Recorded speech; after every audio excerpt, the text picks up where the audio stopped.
First of all, let me tell you guys, it is my pleasure to be here. What a gorgeous crowd. It is great to be here in California. Raise your hand if you were born in the state of California. Raise your hand if you're a California citizen. Raise your hand if you think it's about time our government puts our citizens first. All right, I just want to know something else. Who here voted for and supported the Republican nominee for president, Donald J. Trump? If you voted for Trump, I want you to stand up right now. If you voted for Donald Trump, please stand up. This is what's called standing up and being held accountable. If you voted for Trump, stand up. Look around, ladies and gentlemen. They said we couldn't win in 2016. In 2016, we took our country back. In 2018, we take back California!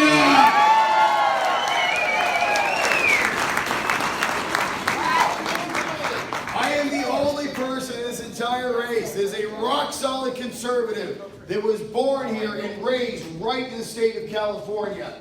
Born in San Diego, raised 5 minutes from the border in a little town called Chula Vista. I have lived here my entire life.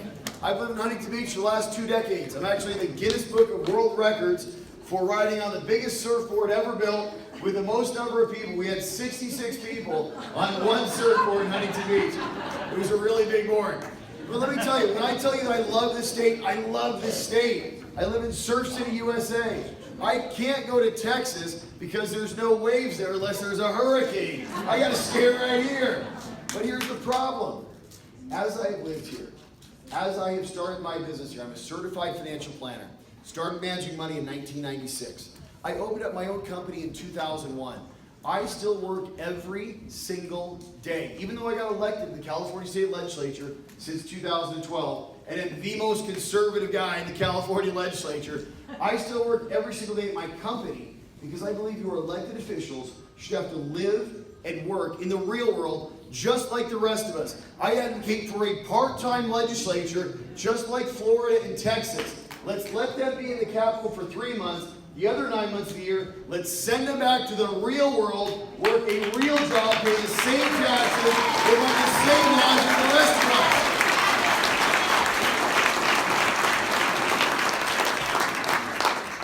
I've had to watch as my family's left. My parents are now in Oregon. They wanted to build their home on the coast, but it was too expensive here.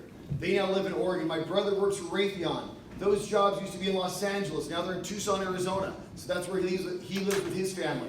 My best friend moved to Texas, where he doubled the size of his house, doubled the size of his business, and he pays no state income tax. Raise your hand if you know anybody who's left the state. There you go. Raise your hand if you ever thought about leaving yourself. Yeah. Right? This is why I'm running to be your next governor of the state of California. It is our state. It's about time we take it back. Yeah. Are you with me?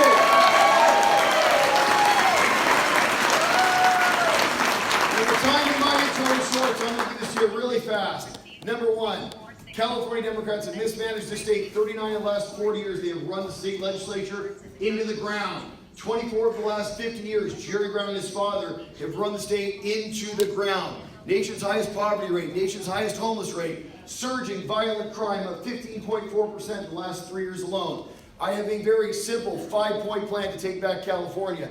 I'm the only candidate in the race that voted for and supported our Republican nominee for president, Donald J. Trump, because actions matter. I am the only candidate who was born here and raised here, who has a 5-point plan to take back California. Number one, we're going to cut your taxes starting on day one with the repeal of the gas tax. I am the original author of the repeal of the gas tax. Number two, we're going to get tough on crime in California, repeal Prop 57, Prop 47, and AB 109. If you do the crime, you will serve the time in California. Number three, we're going to fix your roads and expand your freeways with no new taxpayer dollars. When Jerry Brown got in office, general fund was $86 billion. Today it's over $131 billion. They do not need any more of our tax money to do what they're supposed to do, which is fix our roads and expand our freeways. Number four, fix our broken education system. Yeah. Give our parents everything. Get rid of state-mandated Common Core and the leftist propaganda. guys that are calling me out, complete the California State Water Project by building new water storage up and down the state of California. And in my first 100 days in office, reverse the illegal sanctuary state. And just so you know, I didn't forget, when Travis Allen is your next governor of California, we're getting rid of this election fraud. We're having voter ID in California. Thank you so much, everybody. Can you hear me? Yeah. Okay. All right. Well, the first question that was answered was, what would you do for the first, when you got to be governor, and what would you implement? You said. I still have a couple more. You ready? Nope. We'll just. Defund the high-speed rail on my very first budget. You basically spoke to SB 54, and you might just say a few words about the opting out of counties and cities. And then would you, what about the caravans approaching us? And how long are the answers? Is it 1 minute? 2 minutes? We'll give you a minute. All right. I was the very first person to start the fight against the illegal sanctuary state. Last year, I wrote AB 1252, which would defund every single sanctuary jurisdiction across the state of California. Of course, the Democrats, they made sure that failed. So in January, I was on Tucker Carlson on Fox News. Anybody else a fan now? I knew that Donald Trump watched a little bit of Fox News. So on Tucker Carlson's show in January, I called for the president and Jeff Sessions to come to California and sue California. And just last month, that's exactly what they did. In my first 100 days, I'm going to call a special election to put this before the people of California to reverse the illegal sanctuary state. I will tell you further, when the President of the United States calls Governor Travis Allen and wants the National Guard to come to the border, they're going to be at the border. They already will have been there. We're not going to handcuff them, and guess what they're going to do? They're going to enforce federal immigration law.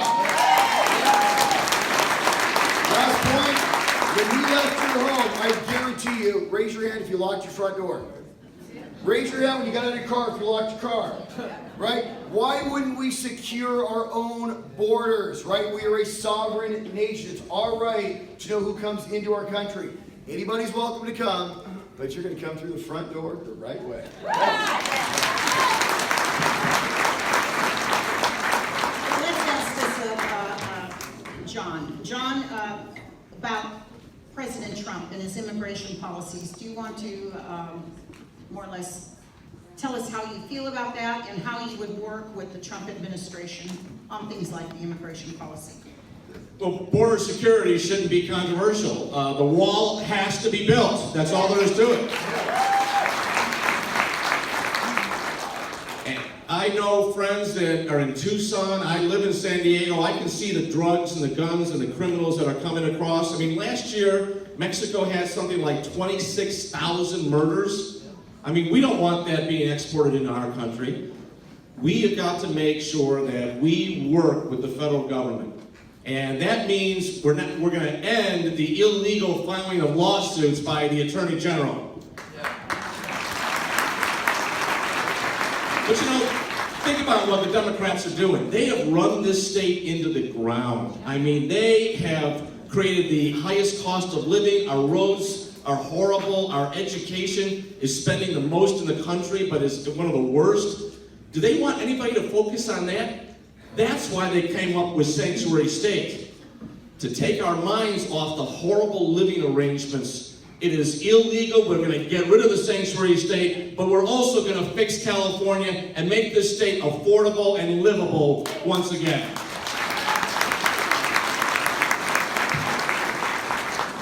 Thank you, John. Well, in a minute and a half, we're reducing the time to a minute and a half. So our candidates, I understand, have to get other places today. But in a minute and a half, would you please, Travis, tell us how you're going to fix CalPERS and the unfunded liabilities problem?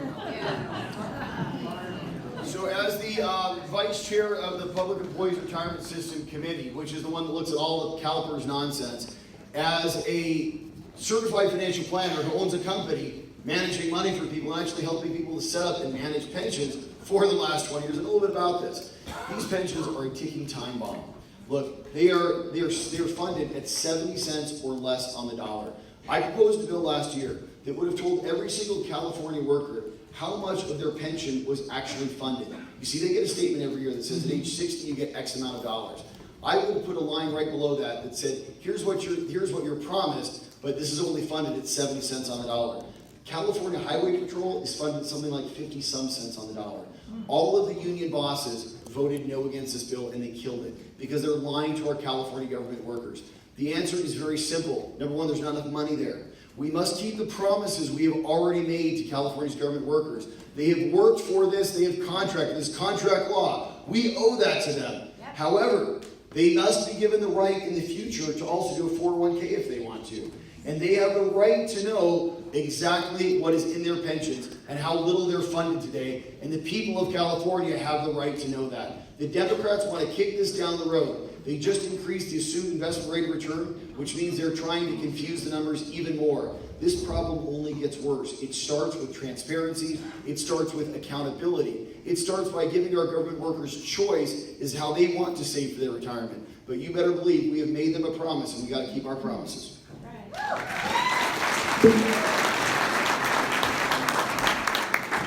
I'm a CPA and a lawyer, and I have an investment advisory firm that manages over $100 million, so I understand the problem here. I was on Stuart Varney's show a few weeks ago, and I said, Steve Forbes was on there with me, who I know, and I said, you know, Bernie Madoff is in a cell somewhere wondering why Jerry Brown isn't sitting right next to him. Because the politicians have made all these promises to our state workers, and they know they didn't fund them, and they know that they're not going to be able to be met. Well, I agree, we need to have transparency. We need to have changes to how these are done for the future employees. I've spoken to 100 Rotary clubs around the state in the last couple of years. And I have met so many police officers and firefighters that are retired at age 53 on 90% of their salaries. And that's wonderful if we can afford it. Now we have to promise and we have to make sure that anybody who is close to retirement gets that promised pension. There's no question about that. But we got to make sure that younger ones coming up, that we change this because this is going to bankrupt this state. This is existential. I'm on the board of the Hoover Institution right up the street here, and I've sat down with the scholars and talked about the ways that we're going to solve this problem. We have to assemble a team to build a bridge from a system that is insolvent to a system that is solvent and will be able to do what we need to do for our retirees. That's what I've done when I turned around companies in the private sector. You assemble a team and you build a bridge. That's what I'm going to do as the governor of California.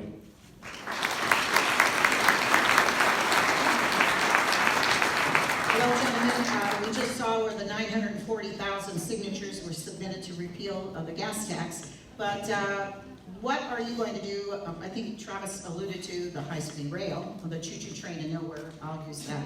But let me ask Travis, what are you going to do about that high-speed rail, and how are you going to convince the people that it's a waste of money? Oh, and interjecting about that. A little bit of commentary there. Do we blame her? No! Look, I've said it many times and I'll say it once again.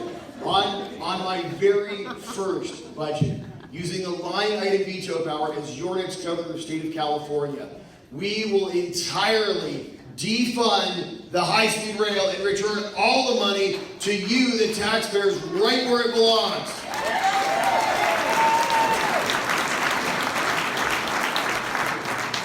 And we're going to leave one section standing, though. You might have seen this. It looks like a bridge. It's in the middle of a field in the Central Valley with nothing around it. We are going to leave that one section still standing. And we're going to hang a sign so no one ever forgets. And the sign's going to read, Jerry Brown's Legacy. So we never forget.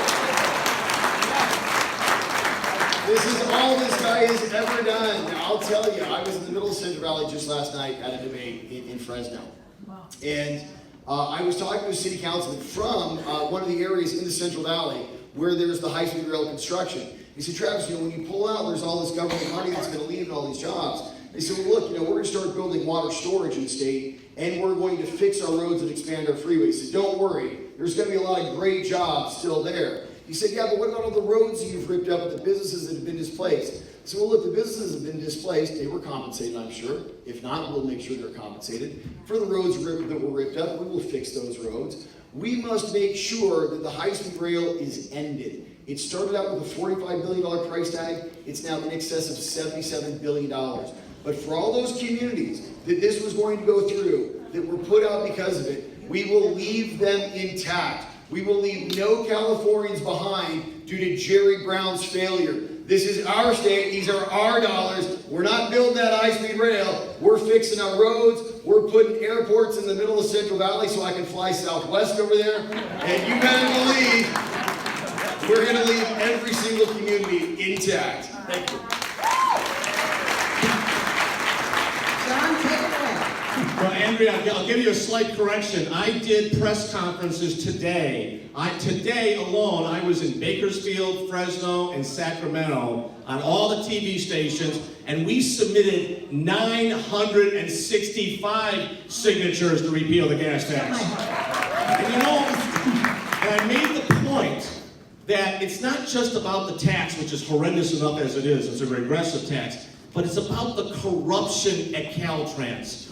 Caltrans spends $4 for every dollar Texas spends on a mile of road. And I'm telling you, asphalt and concrete don't cost that much more in California. It's corruption. It's feather bedding. It is absolute corruption. And you know what's the monument to corruption? The high-speed rail project, which I will get rid of the first day. And why? Because that was built in a couple of congressmen's district in exchange for their vote on Obamacare, that monstrosity. And that is corruption. The company that built the TGV in France, that's a great high-speed rail, they wanted to put it down the middle of the 5. But of course, you can't do that because a lot of lawyers, a lot of environmental consultants, and a lot of contractors wouldn't have made as much money.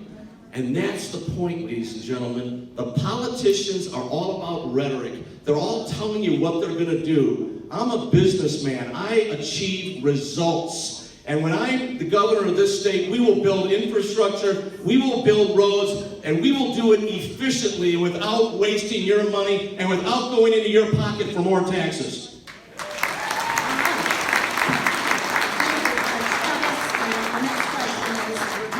Infrastructure roads, but our number one Central Coast issue, and I think it is of the state, is water. And I know that we passed a bond, but we still haven't seen any storage units being built. But anyway, would you address anything you want on infrastructure and take it into the water situation? Okay, fantastic. Number one, this gas tax is not only going on your ballot, we will send a very clear message. If you want to raise taxes in California, you got to come through the people of California first. I have gathered thousands of signatures, tens of thousands of volunteers, over 40,000 volunteers across the state, and I will guarantee you that not only is this on your ballot, it will pass in November. And Jerry Brown and the California Democrats will never forget that this was the same state that passed Prop 13, will protect Prop 13, and threw out the gas tax. This is how we got rid of Gray Davis back in 2003. This is how we get rid of Gavin Newsom and the California Democrats in 2018. Now, on to water.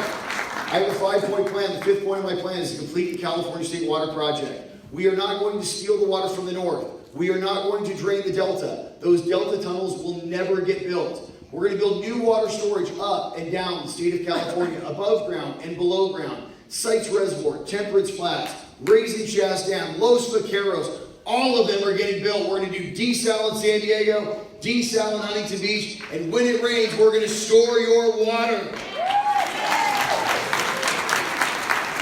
California every single year wastes 50% of its water right out in the Pacific Ocean. From 2014 to 2017, raise your hand if you turned off your tap, took a shorter shower, killed your lawn, or didn't wash your car. Right? Every single drop of water you saved when the rains finally came in 2017 burst Oroville Dam. 188,000 Californians had to be evacuated. And every drop of water that we save across the state, not one time over 10 times over, washed out under the Golden Gate Bridge. Because Jerry Brown lied to us. We have more water than we could ever use in California for this generation and every generation to come. We are going to flood the Central Valley. Every Californian is going to have a green lawn, and you better believe you're going to take long showers again in California.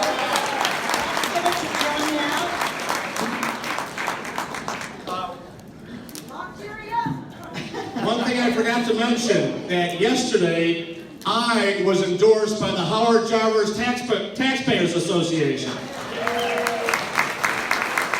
And the reason is because when they were collecting signatures for the initiative for the gas tax repeal, the constitutional amendment to repeal the gas tax, they came to me and they asked if I wanted to help. And I'm a team player. I'm not someone who just goes alone. And so I joined the effort right then and there, way last year, and we collected almost 1 million signatures. And that is going to be on the ballot, and that gas tax is going to be gone in November. Now let's talk about water. We need to fix the problem. I'm a builder. That's what I do for a living, just like the president. We need to make sure that we build water storage. The environmental extremists control Sacramento with their special interest money. That's why we've been tearing down reservoirs over the last 20 years instead of building them. We've got to increase the size of Shasta. We've got to build temperance flats. We've got to build sites. But we also have to build desalination. We also have to reclaim and recycle the water. We're flushing millions of gallons into the Pacific every single day, and that's expensive. Our agricultural economy is foremost in the world. We produce 85% of the eating oranges for the world, the nuts, the fruits, the dairy, the cattle. We need to make sure that we have adequate water supplies as well as for a growing population, and that is why we need to fix the problem and have a builder and a businessman in the governor's mansion who's going to get those things done. Thank you.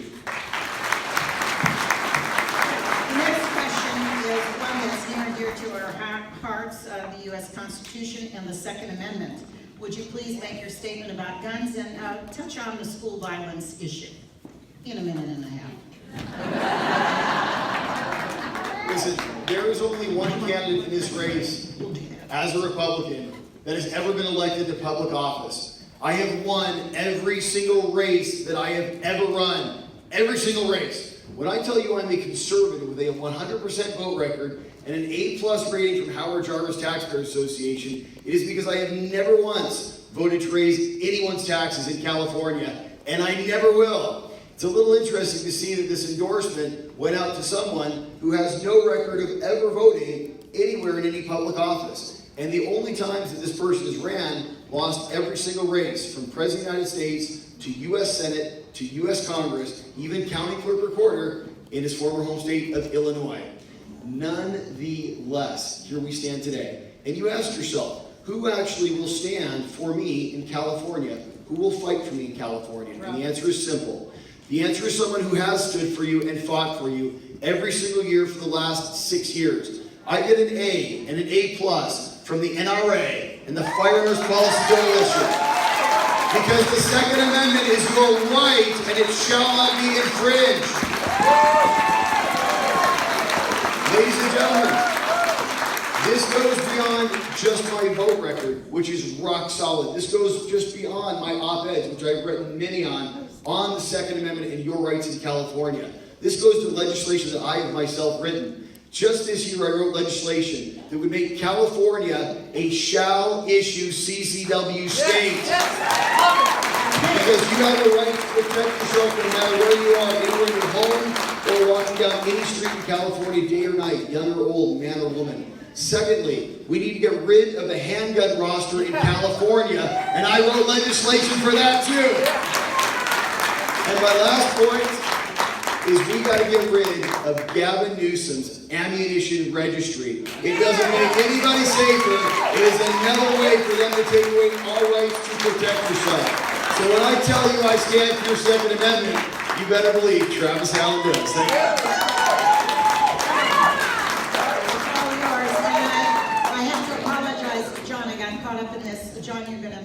first on the next question. Okay, no problem. Sorry about that. No problem. You should know, again, that I have been a solid conservative for 35 years. This is no recent awakening for me. Raise your hands if you've never given money to Gavin Newsom, Barbara Boxer, or Jerry Brown. So I have never, ever given money to a Democrat, and the reason is because I don't agree with them. I'm a conservative. I supported George W. Bush. I was Newt Gingrich's finance chair in California. Newt Gingrich endorsed this campaign, did a robocall, and has done radio ads for me because he believes that I am the candidate that can not only be a conservative governor, but will also win the governorship, which we absolutely have to do. Now, let's talk about conservatism. I have an A rating from the gun owners of California. And I'm a lifetime member of the NRA. In addition, and this is an issue that's very close to my heart, I am the only candidate to be endorsed by the California Pro-Life Council. And today, I also got the endorsement of Californians for Life. I have been on the front lines of the conservative movement for 30 years, and I'm proud to have run. Remember Denny Hastert? Remember the Speaker of the House? Another one who ended up in federal prison? I ran against his corrupt machine in Illinois. So I have been fighting the corruption in Illinois. I haven't just represented a red district of Huntington Beach. I've actually fought tough races to get rid of corruption. So I am very, very proud to have been in the arena and tried to get rid of the corruption in politics.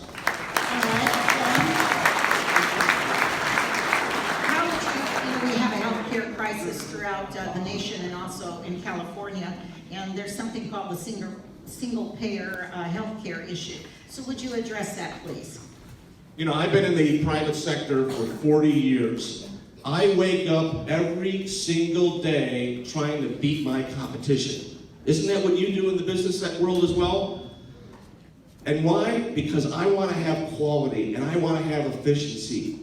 And that's what we need in our healthcare system. And we need price transparency. And we need the patient to be in charge, not big government, not big insurance companies. We need to have true competition.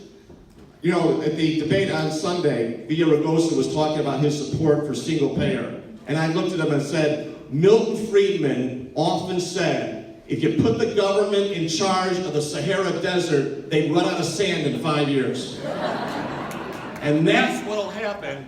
That's what'll happen if we put the government in charge of healthcare. We gotta make sure that we have a system that's quality and efficient and is competitive and puts the people and the patients and the doctors in charge. I've represented doctors and hospital groups in the private sector. That's what I did as a CPA. And I know the economics. And I know that we can have the greatest and continue to have the greatest healthcare system, but we gotta get the government the heck out of the picture.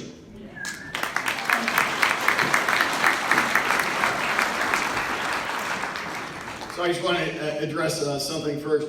Raise your hand if you've ever given money to a George Soros affiliated PAC. John Cox. 18 months ago, John Cox gave $5,000 to a George Soros affiliated PAC run by one of Soros' buddies that paid for 5 Democrats, pro-choice Democrats, to attack Republicans. John Cox also did not vote for the Republican nominee for president in 2016, Donald Trump. He voted for Gary Johnson, who believes in legalized drugs, legalized prostitution, open borders, and yes, he's pro-choice. John Cox also voted for Jimmy Carter, who last I checked is also pro-choice. I have a 0% rating from Planned Parenthood because I am pro-life. It is as simple as that. Look, I can't tell you I got millions of dollars in my pocket. He's already spent over $5 million on this race in his failed initiative. Maybe that's why he gets endorsements from people where they've never even seen his vote record. Now, on the issue of healthcare in California, they want a single-payer healthcare system. Gavin Newsom wants this. It would cost $400 billion per year. It would bankrupt the state in the first 6 months. It would mean that every single one of you would lose your doctor and you'd have to go to the DMV to get your medical care. If government-run healthcare was such a great idea, we just put the Veterans Administration in charge, right? We will never have a single-payer state in California. You will keep your doctor in California, and we're going to repeal Obamacare. Are you with me? The answer is very simple. Covered California and Obamacare were designed to fail. They are a broken system. They were put in by the Democrats so they could get to socialized medicine, so they could get to single-payer. Instead, what we have to do is open up our state to out-of-state insurance companies. Let them compete for our business. Allow these insurance companies to provide plans that are tailored to our needs so we can get better coverage at lower cost and more healthcare providers like doctors and hospitals in California by bringing in competition. Oh my gosh, how does that sound in California? Thank you. To be fair, because I had asked the first question of Travis, I got carried away here in the back and forth. I'm going to ask John again to start with this question. Crime. We know that we have problems on crime, and there's statistics now coming out that the crime rate has been lowered. But can you please tell us that you might suspect it might be because of the new way they keep those statistics, and many of those people of 109 and 4757, they're not going to jail, or their felonies have been reduced to misdemeanor. Could you kind of talk about that? You know, what we ought to be talking about a lot more, by the way, about is going after the Democrats. Don't you agree with that? Instead of other Republicans. But what we ought to be talking about is Anthony Mealy. You know who Anthony Mealy is? Anthony Mealy is a young man that was sitting with his family in Ventura County the other day, holding his 5-year-old daughter on his lap, and a homeless guy came out and sliced his neck, killed him right there in front of his parents. And that guy had been let out of prison. He was a 3-time loser, robbery, assault with a deadly weapon, and he had been plea bargained out, and he was living on the streets. And you know why? They passed 4757 and AB 109 because it's too damned expensive to hold these prisoners. And you know why? Because the politicians raised the cost to $75,000 a year to house a prisoner in California versus $23,000 in Nevada. That's horrendous. We've got prison dentists who are making $800,000 a year. And the politicians just sit there and wink at it. That is unbelievable waste. That is unbelievable corruption. We've got to make sure that we bring down the cost of our prisons so that we can afford to hold people. And then we're going to reverse 4757 and AB 109.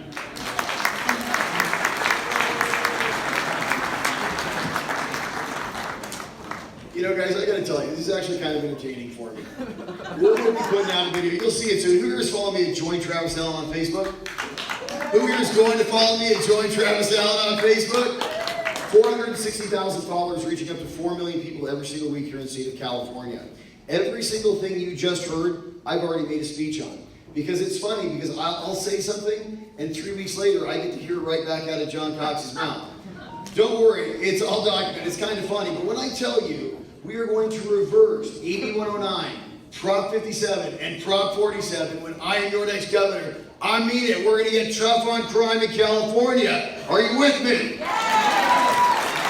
Now, I am the law and order candidate in this race. I have a rock-solid vote record on every single tough on crime law over the last 6 years because I believe in backing the badge. I believe in supporting our law enforcement. They're there to protect us. They deserve our respect. I will also tell you I am the only candidate in the entire race that believes in the death penalty in California. Because there should be the death penalty for the worst crime. We have over 700 inmates on death row right now, costing us $90,000 per year each. $75 million of your money every single year to keep people like Charles Manson alive. That is a crime. We would never, ever rehabilitate that guy. The Golden State Killer, I'm the only one in the entire race that believes he should get the death penalty. Do you agree? Now, To finish on crime, very simply, violent crime has risen by 15.4% over the last 3 years alone because of the soft on crime laws of Jerry Brown and Gavin Newsom. Think about this. Over 10,000 sex offenders are going to be released into your communities, our communities, because of Jerry Brown's Prop 57. The judge just ruled on that 6 weeks ago. Early from jail, these are sex offenders. It's felonies turning into misdemeanors, and you're talking about felons getting out of jail early. We are the state of 3 strikes. We are the state that is tough on crime. I demand, and we all demand, that California is made safe once again.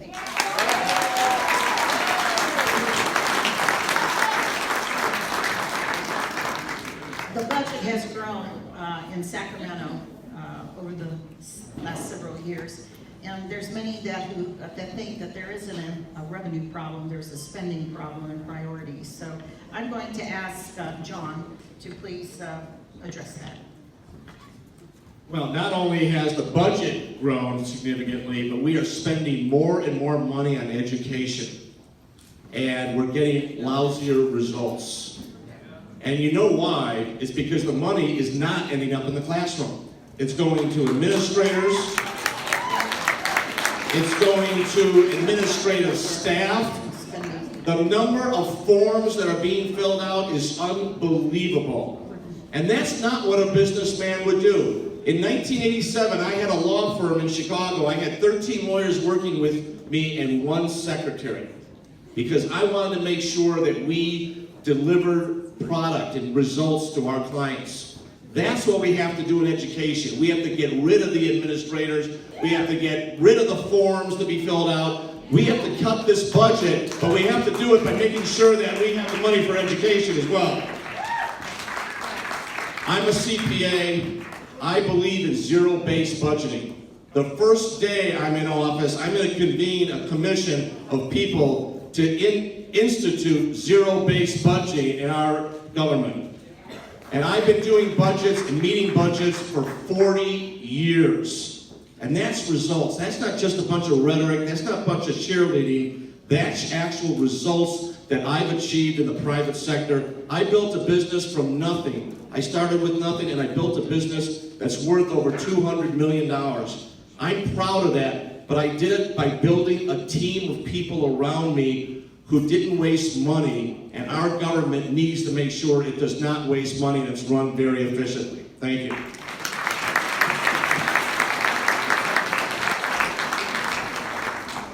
So the question is on the California budget. I mentioned earlier that when Jerry Brown got elected, remember he was supposed to be the fiscal moderate, right? He was supposed to be the adult in the room. He was the one Democrat that you could kind of trust to be okay with money.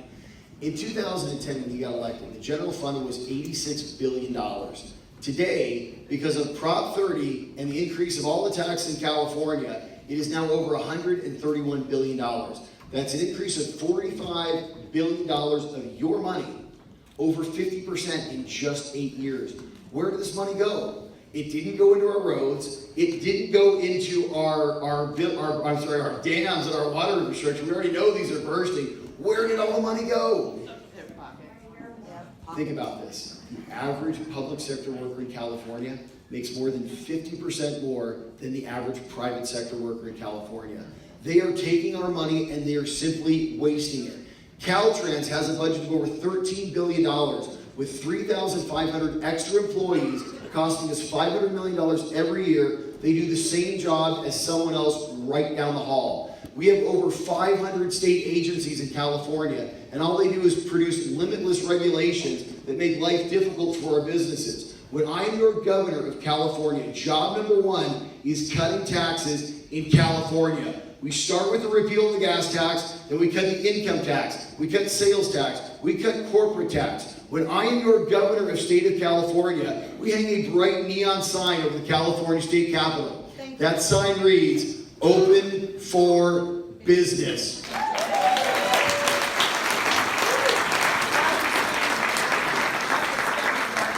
have a quick answer to your support for Prop 13? And then John. 100% support for Prop 13. We should not modify Prop 13 one word in any way, any shape, any form. Prop 13 keeps all of our property taxes low in California. We will not touch it for any reason ever. Ever. Thank you. I would echo that, and that's also one of the reasons the Howard Jarvis Taxpayers Association endorsed my campaign as opposed to the other. I would also add that we make, this state does not have a revenue problem. You know that, right? I mean, this state has a massive spending problem. This is the highest tax state in the country. And you look at what Gavin Newsom is projecting, he wants to eliminate Prop 13's protection. He wants to go to a split roll, right? That's going to pass right through to you. Because you raise taxes on corporations, they're going to raise your prices. Corporations don't pay tax, people pay tax. And we got to get that message across. We could have a budget, I hope we're going to talk about housing, because this budget is easily 30% higher than it needs to be.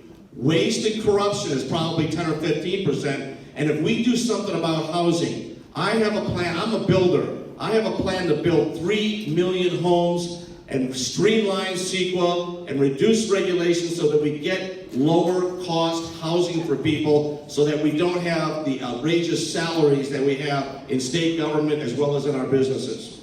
All right, John, why don't you continue about housing prices here on the Central Coast, like in the entire state of Utah?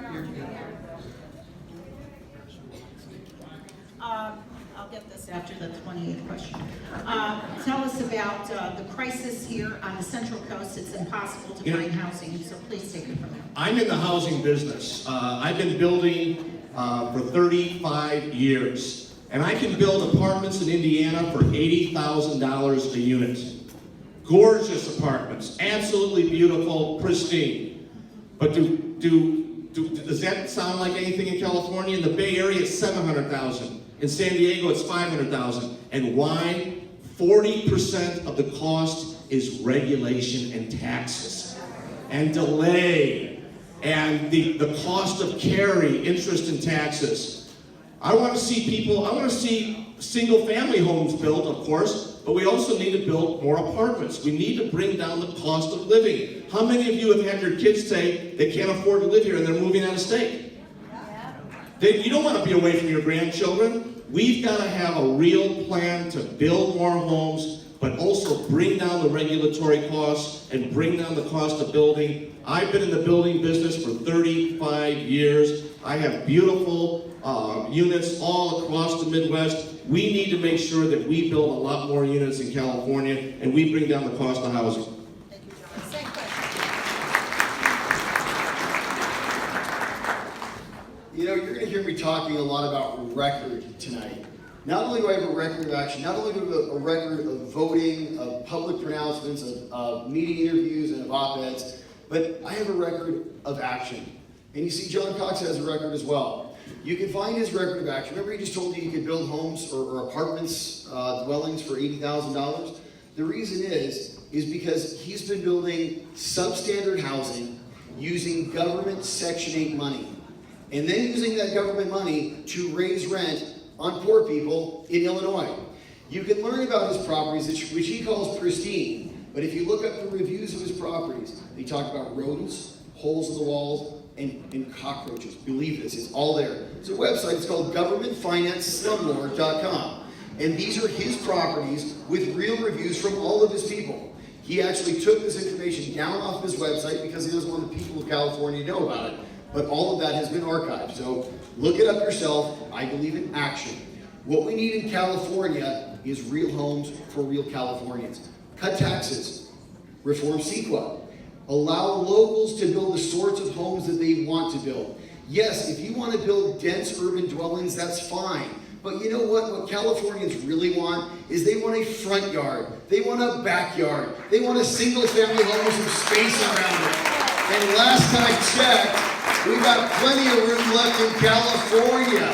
Listen, these Democrats might believe in Agenda 21 and they want us to live in these beehive cities. I will tell you right now that it is your right as a Californian to build where you want to build and have a home you always dreamed of, with lower taxes, less regulation, and we got plenty of space in California. It's our land, it's our state. Let's take it back and let's use it. I want to respond to the slander that you just heard. All of you who are in business, you know what I'm talking about. The reason people don't like politicians is because they're negative, and because they take little things and they blow them into something big. Like the George Soros thing. I gave a donation to a group to collect signatures, and all of a sudden I'm George Soros' best buddy, right? That would be like saying because I ordered something from Amazon that I agree with everything in the Washington Post. That would be ridiculous, right? That's why people don't like politicians, because they take little things and they blow them into something else. And so Mr. Allen and his people went to a gripe website with some negative comments that were posted that we traced to disgruntled former employees. He didn't go to rent.com or apartments.com because we have positive reviews all over the place for our properties. We are very proud of our properties. Go to EPM-apartmentsllc.com and you will see wonderful, beautiful apartments. But you take little disgruntled people that post on a Yelp type site, and all of a sudden you're a slumlord. This is what people don't like about politicians. And I think what we need to do is we need to focus on the Democrats. We need to focus on the Democrats. We need to focus on positive solutions instead of trying to tear down and make up stories about fellow Republicans. Thank you very much.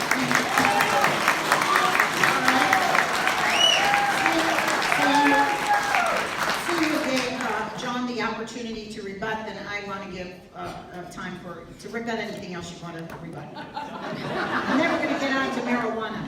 Has anybody ever used Yelp.com to find a good restaurant or find anything else? Look, I'll tell you, you find the most unbiased stuff on the internet. But look, just go do the research yourself. This is simple. All we did was we looked at some public records. We saw everything that is out there, and it was not pretty. Do the research yourself. And I want to show you something, because you see, I do believe in proof. And I don't believe in all this slanderous nonsense. As a matter of fact, it's John that's trying to slander me across Fox News and across all these TV stations. He even said that I was pro-choice. I just told you right now that not only do I have the 0% from Planned Parenthood, I am absolutely pro-life. So if you want to take a look at who's slandering who, it's kind of interesting. But let's go to the actual record. Because you see, I believe in people saying one thing and doing the same thing. I don't like people that are politicians or failed politicians that flip-flop on their positions. And let me tell you what I'm talking about. In 2007, John wrote a book. It was called Politics. And in this book, remember, he just told you he supports the wall. In this book, he says, make the penalties much stiffer and spend millions more, not on a border wall. From his book that you can buy on Amazon.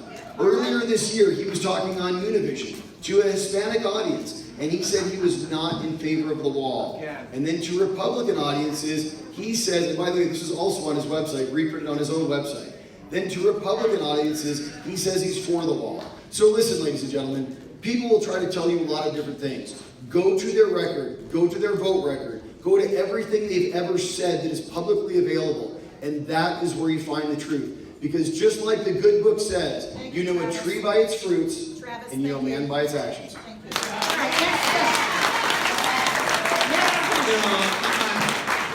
Let's move on to issues.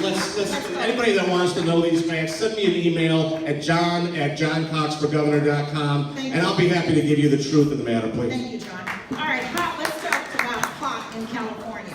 The voters approved it.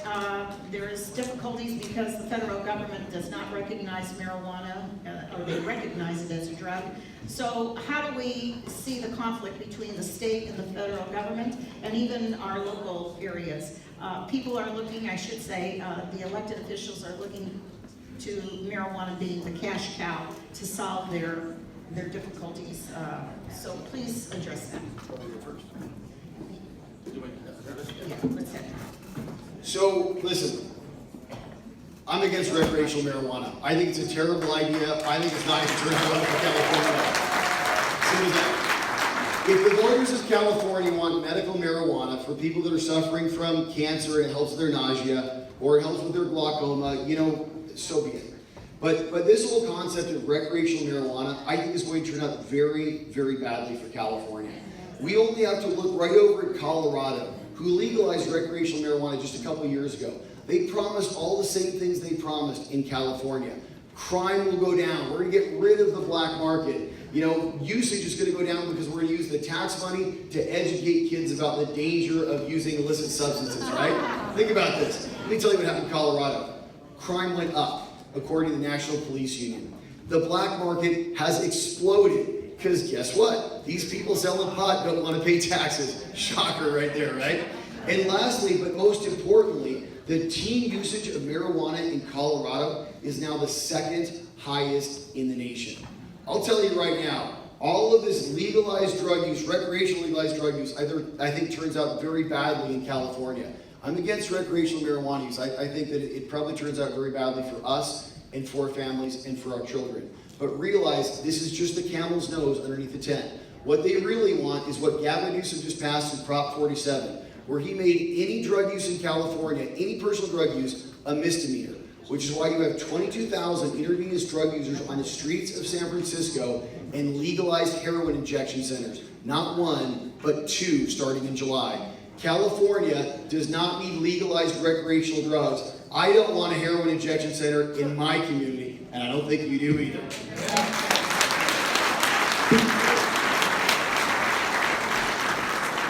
I'm in favor of medical marijuana, but let's face it, the reason Gavin Newsom tried to get marijuana, recreational marijuana legalized is for revenue.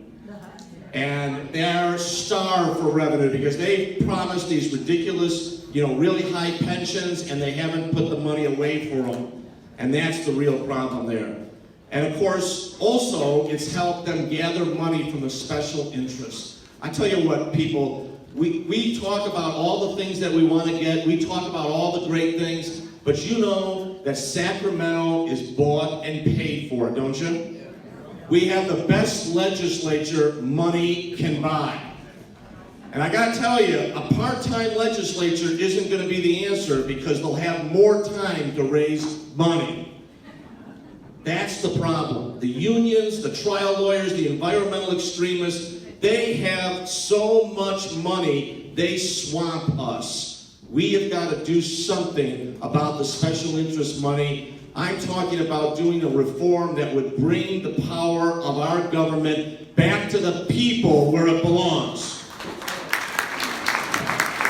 And we're going to be talking about that after I'm elected governor.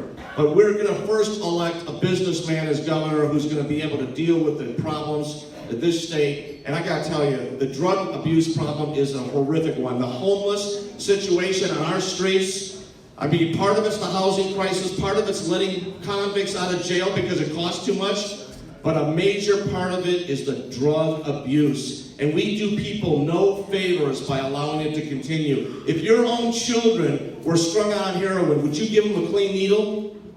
You'd get them help. And what we got to do is we got to make sure that people have help. And we got to involve private sources, religious groups, and not-for-profits in that. We don't want to give it to the government to do. John, probably more questions and then we'll have our closing statements, but could you please tell me, we have a question here from someone that's a conservative Hispanic voter. How do I convince family and friends that your vision is the right one? As I've said many times, I'm a Jack Kemp Republican. And to me, that means that we welcome people from all over the world who want to come to America and be an American. Not come here and send all their money down to Mexico or some other country, right? I was in Argentina about a year ago visiting friends, and I drove by the American embassy, and I saw a line of people all the way around the block waiting to come to this country legally. They stood in line. What do you say to them when they know that there are people who have cut in line ahead of them? That's wrong.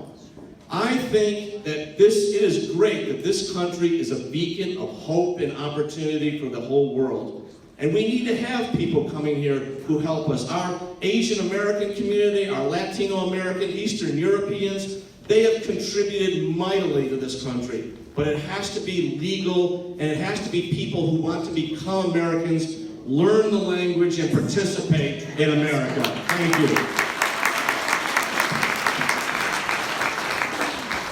Travis, please, same question. So, a lot of Republicans have always asked this question, you're a Republican, how do you get the Latino vote? Well, you get a Latino vote the same way you get every other vote. You see, because color, ethnicity does not matter. This is the country where you're judged by the content of your character, not the color of your skin. And you know what this means? This means you tell the exact same story to every single audience that you were in front of. In Inglés or Espanol, it doesn't matter. You tell them the same story. So when I was in the Univision debate on the stage at UCLA with Jorge Ramos of Univision, right? This was the same guy that got thrown out of that press conference.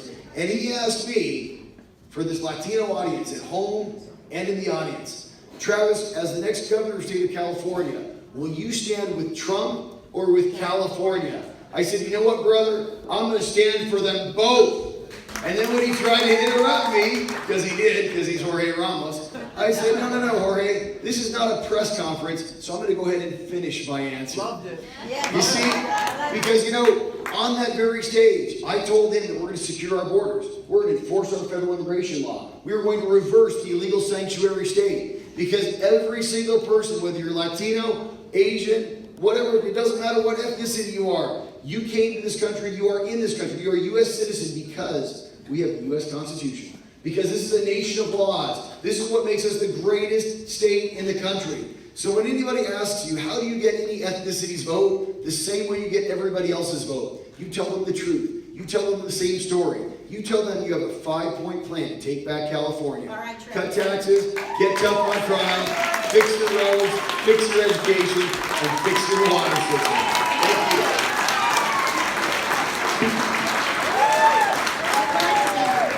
Our candidates have to get on the road, and some may be able to, I don't know, we'll talk about that, but there's a few remaining questions, and maybe you can make short statements. There is a ballot measure to divide us as a state, and I think the newest one is 3 states. What's your position on that? I don't favor it. You divide California into 3 states, you're going to have 3 dysfunctional states. Yes, and also, tell us about the Cal Exit movement. There's that movement to... This is all about making President Trump the enemy. That's what this is all about. I said at a debate a couple of weeks ago, Donald Trump didn't create the housing crisis. Donald Trump didn't destroy our roads. Donald Trump didn't create a water shortage in this state. These Democrats are going to try and make Donald Trump the issue. We are not going to let them. I'm not going to let them. When Gavin Newsom says things like that, I'm going to turn it right back on him and say that he's trying to distract people and distract them from the real issues and about the mess they've made this state. So the question came, is California going to get split up into 3 states or, whatever else?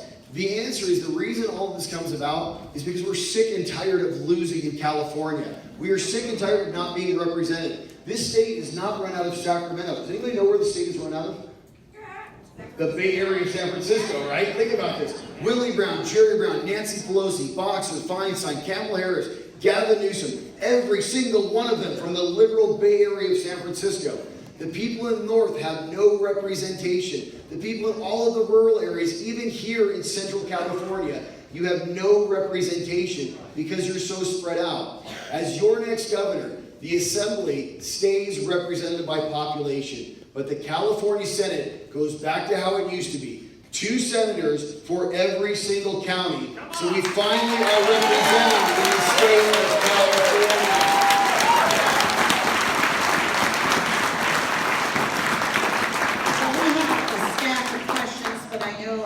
Gentlemen, our candidates have to move on. I got plenty of time. All right, so you can say. There's questions on the Coastal Commission and the power. We're here stuck on the Central Coast, on the coast and the power. And then the last one is voter fraud. So, John, would you like to address voter fraud? Well, voter fraud, I'm from Chicago. Believe me, I've witnessed voter fraud. My first election was 1977. I was working for as a young lad for the only Republican alderman in the city of Chicago, and I was trying to beat the machine, right? So I got to that polling place at 6 in the morning, and I demanded that they open up the machine and pull the machine. I was a little bit older than these young men over here, and there were already 200 votes on that machine. So it happens all around Chicago, and it happens here as well, let me tell you. You know what we need to do? We need to have something like what we had called Project LEAP, legal elections in all precincts.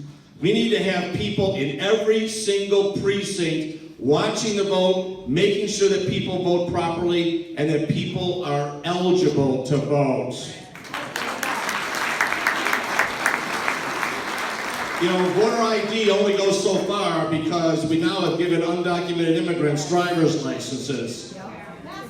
But we need to make sure that we participate, and that's important. We've got to get all of us to participate in the process. Thank you. In the last 3 years alone, over 1 million driver's licenses have been issued to people who are here in the state illegally. That is wrong. By the way, we want to talk about the slander and all stuff. John Cox is trying to circulate out that I didn't vote against illegal driver's licenses. Check the record. Absolutely I voted. You got to be a California citizen to get a driver's license in California. Are you with me? 3 months ago, I called, yeah, it is public record, John. That's why I voted no. And I would have done it privately too. That's what an elected official does. So 3 months ago, I called in the DMV to be audited. What we need to do is we need to audit every single one of those voter registration cards that's gone to the Secretary of State and compare them against a very simple database. U.S. citizens and California residents. The only reason that the Democrats have won for so long in California is because of voter fraud. I will tell you right now, that's right. There are more of us that believe in common sense than there are of them. When Jerry Brown was elected in 2014, he got 4.3 million votes. Donald Trump in 2016 just got 4.4 million votes. All we got to do is turn out the Trump voters, and Travis Allen is your next governor of California. And the last thing on voter ID, I already told you in my opening speech that we will have voter ID in California. Don't let anybody ever tell you that that's racist. They have voter ID in Mexico. Are they racist in Mexico?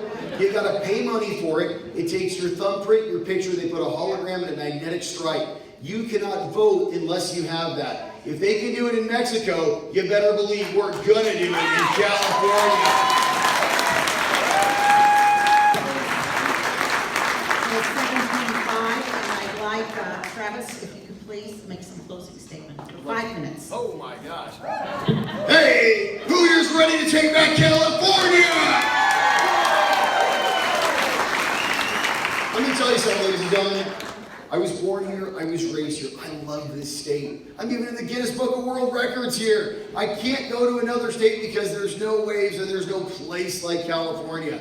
But you know what? I can't stay here with these Democrats ruining our state. I will tell you right now, the best office that Gavin Newsom's ever going to have is Lieutenant Governor, because he's never getting through Travis Allen. I will be your next governor of California.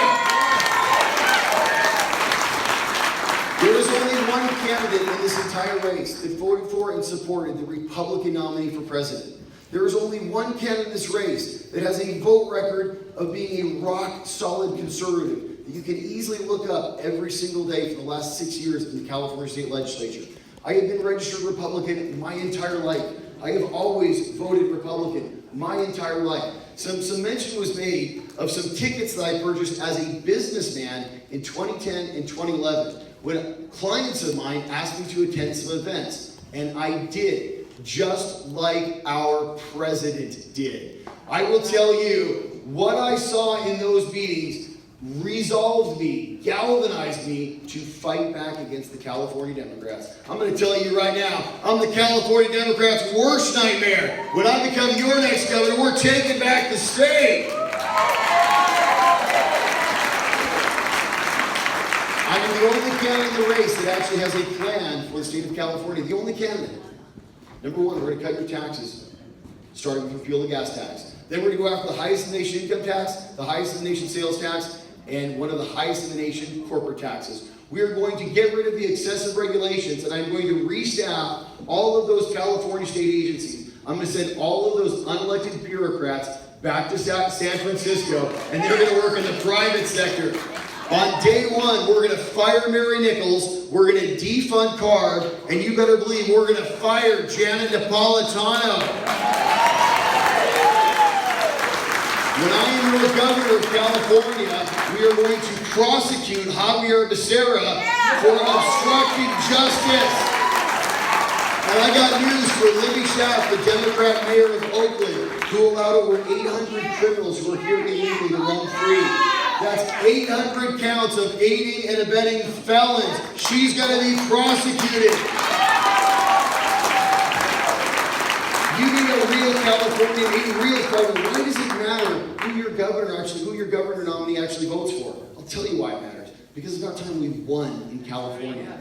Neel Kashkari, the establishment candidate in 2014, remember him?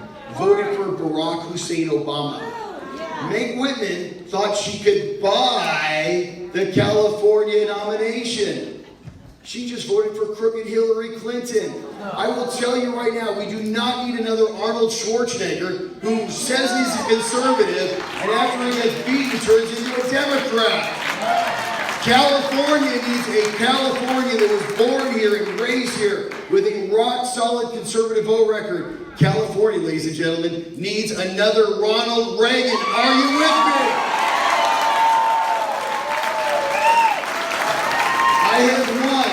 I have won every single race that I have ever run in. I have assembled the largest volunteer army, over 40,000 people that California has ever seen. I have taken my volunteers to elect Andy Vidak, the Republican senator in the middle of Central Valley, to elect Kevin Faulconer, the only Republican mayor of the top 10 cities of the United States, and 20 other races up and down the state of California. Because, ladies and gentlemen, I've been behind the scenes in Sacramento. I believe in fighting. But you know what? I believe when you fight to win. And it's about time we win in California. California needs someone with the fire, with the energy, with the passion to beat Gavin Newsom and the California Democrats. Just ask yourself a very simple question. Because money alone ain't going to do it. Gavin Newsom has $19 million. $5 million is a fraction of that. I'll tell you right now, you ask yourself one question. Who can stand on that stage and beat Gavin Newsom and the California Democrats? And there is only one answer. I can't hear you. Who can beat Gavin Newsom? One more time. One candidate, 5-point plan. Cut taxes, get tough on crime, fix your roads, expand your freeways, fix your broken education system, and yes, complete the California State Water Project. In my first 100 days, reverse the illegal sanctuary state and get voter ID in California. Ladies and gentlemen, when I am your governor, California will be open for business. No longer are our jobs going to Texas. I'm going to Texas and we're bringing them back. Ladies and gentlemen, my name is Travis Allen. These will be the best 8 years of your life. Join me and together, let's take back California.